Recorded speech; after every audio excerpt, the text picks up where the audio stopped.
നിങ്ങളുടെ ഇഷ്ട പരമ്പരകൾ എക്സ്ക്ലൂസീവായി സൺ നെക്സ്റ്റ് ആപ്പിലൂടെ തികച്ചും ഫ്രീ ആയി ഇപ്പോഴേ ആപ്പ് ഡൗൺലോഡ് ചെയ്യൂ.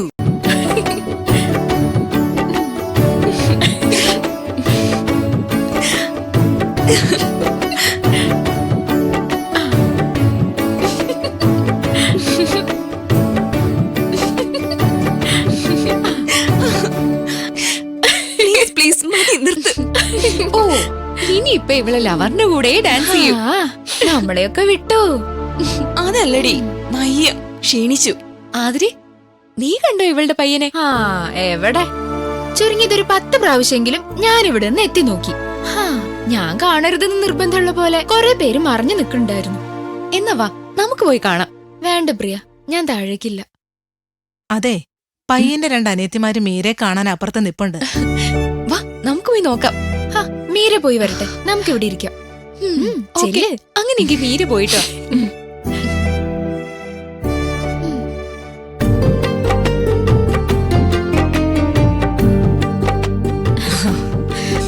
മീര, ഇതാനഖ, ഇതാനുശ്രീ. നിങ്ങള് സംസാരിക്കേ. മീര ചേച്ചി, ചേച്ചിക്ക് ഞങ്ങളുടെ വല്യേട്ടനെ ഇഷ്ടപ്പെട്ടു എന്ന് പറഞ്ഞതിൽ ഒരുപാട് സന്തോഷം. നല്ല സ്നേഹമുള്ള ആളാ ചേച്ചി ഞങ്ങളുടെ വല്യേട്ടൻ.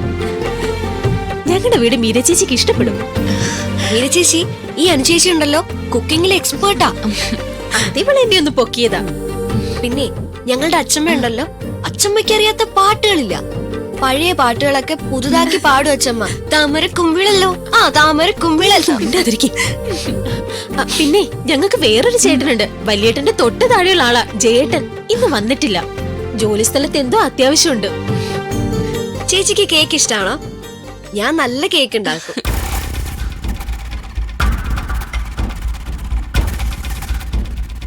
അതൊക്കെ പോട്ടെ, നിങ്ങളുടെ വല്യേട്ടന് എന്നെ ഇഷ്ടായോ? അത് പറഞ്ഞില്ലല്ലോ. അയ്യോ, ഇഷ്ടായോന്നോ? ആ മുഖം കണ്ടപ്പോഴേ ഞങ്ങൾക്ക് മനസ്സിലായി ഇഷ്ടായെന്ന്. കോഡ് വേടൊക്കെ പറയുന്ന ആളാ പുള്ളിയല്ലേ? കണ്ടീഷൻ എന്തൊക്കെയാ പറഞ്ഞത്? ചിലപ്പോ അങ്ങനെയൊക്കെ പറഞ്ഞ് ഞങ്ങളെ അമ്പരപ്പിച്ച് കളയാറുണ്ട്. ഒന്നും മനസ്സിൽ മറച്ചു വെക്കാൻ അറിയാത്ത ആളാ വല്യേട്ടൻ. ഉള്ള കാര്യം അപ്പൊ തന്നെ തുറന്നു പറയും. ശരിക്കും എങ്ങനെയുണ്ട് മീരയുടെ പയ്യൻ? നിങ്ങളുടെ ഒരു വിലയിരുത്തൽ എങ്ങനെയാ? മെലിഞ്ഞുയർന്ന് ഒരു ഫാഷൻ താടിയൊക്കെ ഒരു സ്റ്റൈലൻ പയ്യൻ തന്നെയാ. വർത്താനൊക്കെ എങ്ങനെയുണ്ട്? അധികം സംസാരിക്കുന്ന പ്രകൃതം അല്ലെന്ന് തോന്നുന്നു. ഒരുതരം റിസർവ്ഡ് ടൈപ്പ്. പക്ഷെ മീരയെ കണ്ണെടുക്കാതെ നോക്കുന്ന കണ്ടു. അപ്പൊ ആ മുഖത്ത് 1000 ട്യൂബ്ലൈറ്റ് കത്തുന്ന പോലെ ഉണ്ടായിരുന്നു. എന്റെ അച്ഛന്റെ ഒരു ഉപമയുണ്ട്, ചിങ്ങമാസത്തിലെ നിലാവ് പോലെന്ന്. പക്ഷേ മീരയ്ക്ക് നന്നായി യോജിക്കും ആള്. എന്തായാലും മീരയ്ക്ക് ബമ്പറടിച്ച പോലെ ആള് ഗവൺമെന്റ് ഉദ്യോഗസ്ഥനാ. ഏതായാലും എനിക്കിപ്പോ സന്തോഷായി. ഞാൻ പ്രാർത്ഥിച്ച പോലെ തന്നെ നടന്നല്ലോ. അയ്യോ, നേരം പോയി. എന്താ ഇവർക്ക് ഇത്ര അധികം സംസാരിക്കാനുള്ളതെന്ന് അച്ഛനോട് ചോദിക്കായിരിക്കും അച്ഛമ്മ. ഞങ്ങൾ അപ്പുറത്തേക്ക് ചെല്ലട്ടെ ചേച്ചി? വാ.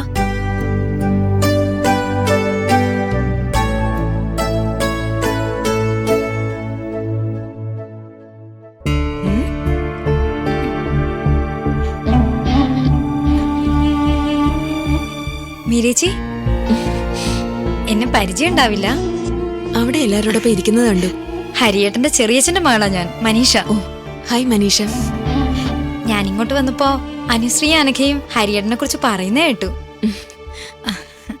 അവര് പറഞ്ഞതൊക്കെ ശരി തന്നെയാ. എന്റെ ആ ഏട്ടനെ കുറിച്ച് അവര് പറയാൻ പേടിച്ച ചിലതുകൂടി ചേച്ചിയോട് പറയണമെന്ന് തോന്നി. പേടിച്ചതോ? അതെന്താ മനീഷ? മീരേച്ചിയെ കണ്ടപ്പോ എനിക്കങ്ങ് ഇഷ്ടായി. അപ്പൊ ഏട്ടനെ കുറിച്ച് ഞാൻ അറിഞ്ഞതും കൂടി അറിയാൻ ചേച്ചിക്ക് താല്പര്യം ഉണ്ടാവുമെന്ന് കരുതി. എന്താ മനീഷ ഇങ്ങനെയൊക്കെ പറയുന്നത്? അയ്യോ അതല്ല, ചേട്ടൻ മദ്യപിക്കില്ല, പുക വലിക്കില്ല, അങ്ങനെയുള്ള നല്ല ഗുണങ്ങളൊക്കെ ഉണ്ട്. നല്ല ഗുണങ്ങളൊക്കെ ഉള്ളൂ എന്ന് പറയണമെന്നൊക്കെ ഉണ്ട്. പക്ഷേ എന്റെ മനസാക്ഷി അതിനനുവദിക്കുന്നില്ല മീരേച്ചി. ചേച്ചിയെ കണ്ടപ്പോ എനിക്ക് തോന്നി ആളൊരു നിഷ്കളങ്കയാണെന്ന്. അങ്ങനെയുള്ളവര് പെട്ടെന്ന് പറ്റിക്കപ്പെടും. ഹരിയേട്ടൻ ഒരു ഭയങ്കര പിശുക്കനാ ചേച്ചി. മീര ചേച്ചി നല്ലൊരു ചേച്ചിയാ. വല്യേട്ടന് നല്ലൊരു ഭാര്യയെ കിട്ടുന്ന പോലെ ഞങ്ങൾക്ക് നല്ലൊരു ചേച്ചിനെ കിട്ടാൻ പോണേ. ഞങ്ങൾ രണ്ടുപേരും നല്ല ഹാപ്പിയാ. ഹരീഷ്ണ, കൺഗ്രാറ്റ്സ്. ഈ മീര എന്താ വരാത്തെ? കൊറേ നേരമായല്ലോ പോയിട്ട്. രണ്ടുപേരും തമ്മിൽ ഇഷ്ടപ്പെട്ട സ്ഥിതിക്ക് സിനിമയിലൊക്കെ കാണുന്ന പോലെ പയ്യൻ പെണ്ണിനെ കൊണ്ട് ഒളിച്ചോടി പോയെന്തോ. എന്റെ കാര്യത്തിൽ ഇതുപോലൊരു പരിപാടിക്ക് നോ ചാൻസ്. ഒളിച്ചോട്ടം തന്നെ ഉണ്ടാവുള്ളൂ. നിന്റെ ആ പഴയ ലൈൻ തന്നെയാണോ? ഹേയ്, അതൊക്കെ വിട്ടിട്ട് എത്ര കാലമായി. ഇപ്പൊ പുതിയ ലൈനാ. എടി, നിന്റെ പഴയ സ്വഭാവത്തിന് ഇതുവരെ ഒരു മാറ്റവും ഇല്ല അല്ലേ? മീരേച്ചി, ചേച്ചിയെ കാണുന്നത് വരെ ഇതൊന്നും ആരോടും പറയണ്ടെന്ന് വിചാരിച്ചതാ ഞാൻ. പക്ഷെ ആ ഹാളി വെച്ച് ചേച്ചിയുടെ നിഷ്കളങ്ക മുഖം കണ്ടപ്പോ പറയാതിരിക്കാൻ മനസ്സ് വന്നില്ല. അതുകൊണ്ടാ ഇപ്പൊ ഇങ്ങോട്ട് ഓടി വന്നേ. ഞാനൊരു പെണ്ണല്ലേ ചേച്ചി. ഞാനിതിപ്പൊ പറയാതിരുന്ന ഭാവിയിൽ എപ്പോഴെങ്കിലും ചേച്ചി എന്നെ ശപിക്കില്ലെന്ന് കരുതി പറഞ്ഞതാ. എന്റെ വലിയച്ഛന്റെ വീട് ഞങ്ങളുടെ വീടിന്റെ നേരെ മുന്നിലാ. അവിടെ എല്ലാരെയും വരച്ച വരയിൽ നിർത്തിയിരിക്കുക ഹരിയേട്ടൻ. ആരും ഒരു അഭിപ്രായവും പറയാൻ പാടില്ല. 1 രൂപ ചെലവാക്കണമെങ്കിൽ ഏട്ടനോട് 100 വട്ടം ചോദിക്കണം. പിശുക്ക് ഇത്രയുള്ള ഒരാള് വേറെ എവിടെ ഉണ്ടാവില്ല. ചേച്ചിക്കറിയോ, എന്നും ഓഫീസിൽ പോകുമ്പോ സ്വന്തം മുറിയുടെ വാതില് ലോക്ക് ചെയ്തിട്ടാ എന്റെ ഏട്ടൻ പോവാറ്. എന്തിനെന്നോ, സ്വന്തം അച്ഛനോ സഹോദരങ്ങളോ അങ്ങോട്ട് കേറാതിരിക്കാൻ. അത്രയ്ക്ക് ദുഷ്ടനാ. ആ വീട്ടിലുള്ള TV മുതൽ മിക്സി വരെ എല്ലാം സെക്കൻഡ് ഹാൻഡാ. എപ്പ കേടുവരുമെന്ന് ഭയന്നിരിക്കുക അവിടെയുള്ള എല്ലാരും. എന്തെങ്കിലും പരാതി പറഞ്ഞാ കുറ്റം മുഴുവനും അവരുടെ തലയിൽ വെച്ച് ഷൗട്ട് ചെയ്യും. നാട്ടുകാരെല്ലാം ഏട്ടനെ വിളിക്കുന്ന എന്താന്നറിയോ? ആറു പിശുക്കൻ കാര്യകൃഷ്ണൻ എന്ന്. ചിലപ്പോ എനിക്കും അങ്ങനെ വിളിക്കാൻ തോന്നും. പക്ഷെ പാടില്ലല്ലോ, വലിയച്ഛന്റെ മാനല്ലേ.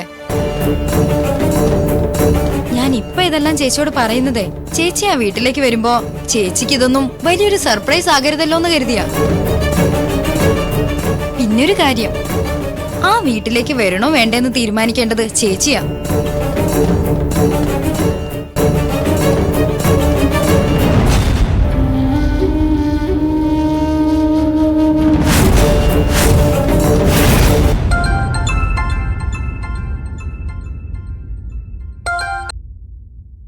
ഹലോ, അച്ഛാ കടയിലാണോ? അതെ മോളെ, നീ എവിടെയാ? മീരയുടെ വീട്ടിൽ തന്നെയാണോ? അവിടുത്തെ ചടങ്ങുകളൊക്കെ എന്തായി? ചടങ്ങുകളൊക്കെ നടക്കുന്നു.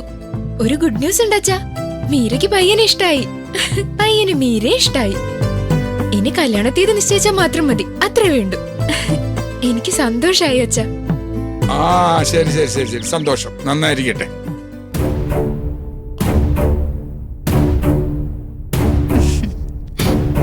Number 8 daddy, success. അടുത്ത മാസം 19 ബുധനാഴ്ച നല്ലൊരു മുഹൂർത്തമുണ്ട്. കല്യാണം അന്നേക്ക് നിശ്ചയിച്ചാലോ? ആർക്കും വിരോധമൊന്നുമില്ലല്ലോ? എനിക്ക് വിരോധമുണ്ട്.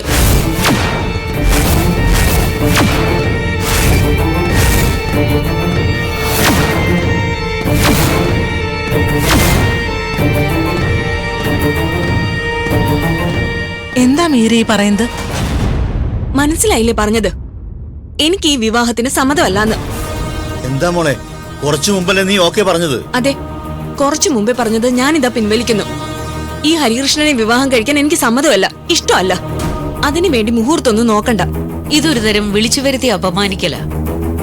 ഇങ്ങനെ പറയുന്നതാണ് എന്റെ ഭാവിക്ക് നല്ലതെന്ന് മനസ്സിലായതുകൊണ്ടാ ഞാൻ പറഞ്ഞത്. എന്താ കുട്ടി ഇപ്പൊ ഇങ്ങനെയൊക്കെ പറയുന്നേ? അതിനുള്ള കാരണം കൂടെ പറ. ഈ മനുഷ്യന്റെ സ്വഭാവം ശരിയല്ല. സ്വഭാവം ശരിയല്ലെന്ന് പറയാൻ അവനെ കുറിച്ച് എന്തറിയാൻ നിനക്ക്? ജനിച്ചു വീണതു മുതൽ ഇവനെ കുറിച്ച് അറിയാവുന്നവളാ ഞാൻ. എന്നേക്കാൾ കൂടുതൽ നീ മനസ്സിലാക്കിയോ? ഉവ്വ്, മനസ്സിലാക്കി. നേരത്തെ അത്രയും മനസ്സിലാക്കിയില്ലായിരുന്നു. അതുകൊണ്ടാ അബദ്ധത്തിൽ ഓക്കെ എന്ന് പറഞ്ഞത്. എന്ത് മനസ്സിലാക്കി മോളെ നീ? എന്ത് മനസ്സിലാക്കിയെന്ന?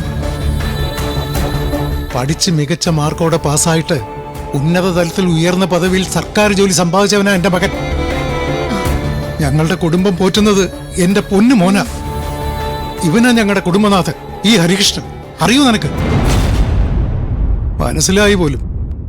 മനസ്സിലായിട്ടില്ല മോളെ, നീ ഒന്നും മനസ്സിലാക്കിയിട്ടില്ല. നോക്കൂ, നിങ്ങളുടെ മകനെ നിങ്ങൾ എത്ര വേണമെങ്കിലും പുകഴ്ത്തിക്കോളൂ. എനിക്ക് ഇയാളെ ഭർത്താവായി വേണ്ടെന്നേ ഞാൻ പറഞ്ഞുള്ളൂ. എന്താ മോളെ ഇത് ഇങ്ങനെയൊക്കെ ഇദ്ദേഹത്തോട് സംസാരിക്കുന്നേ? ഇദ്ദേഹത്തെ അപമാനിക്കുന്ന ഒരു വാക്ക് പോലും ഞാൻ പറഞ്ഞിട്ടില്ല അച്ഛാ. ഇദ്ദേഹം അച്ഛനോട് ഏതോ കണ്ടീഷന്റെ കാര്യം പറഞ്ഞപ്പോ അത് സമ്മതമാണോന്ന് അച്ഛൻ എന്നോട് ചോദിച്ചപ്പോ ഞാൻ ഓക്കെ പറഞ്ഞു പോയി. നിങ്ങൾ ഇവിടെ സംസാരിച്ച കണ്ടീഷൻ എന്തൊക്കെയാണെന്ന് ഞാനിപ്പോ മനസ്സിലാക്കി. അതുകൊണ്ട് ഞാൻ പറയുന്നു ഓക്കെ അല്ല. ഇയാളുടെ ഒരു കണ്ടീഷനും എനിക്ക് ഓക്കെ അല്ല. എന്നുവെച്ചാ ദേ, നിങ്ങളിപ്പോ ഇത് എന്നോട് ചോദിച്ചു വാങ്ങുക. ഞാൻ പറയാൻ ഉദ്ദേശിച്ചതല്ല. ഒരു പക്ക സെൽഫിഷ് മനുഷ്യനാ നിങ്ങള്. ആർത്ത കൈക്ക് ഉപ്പ് തേക്കാത്ത ദുഷ്ടൻ, ആറു പിശിക്കൻ. TV മുതൽ മിക്സി വരെ എല്ലാം സെക്കൻഡ് ഹാൻഡായി വാങ്ങി ശീലിച്ച നിങ്ങള് ഒരു സെക്കൻഡ് ഹാൻഡ് ഭാര്യയും കിട്ടുമെന്ന് പോയി നോക്ക്. നിക്കവിടെ.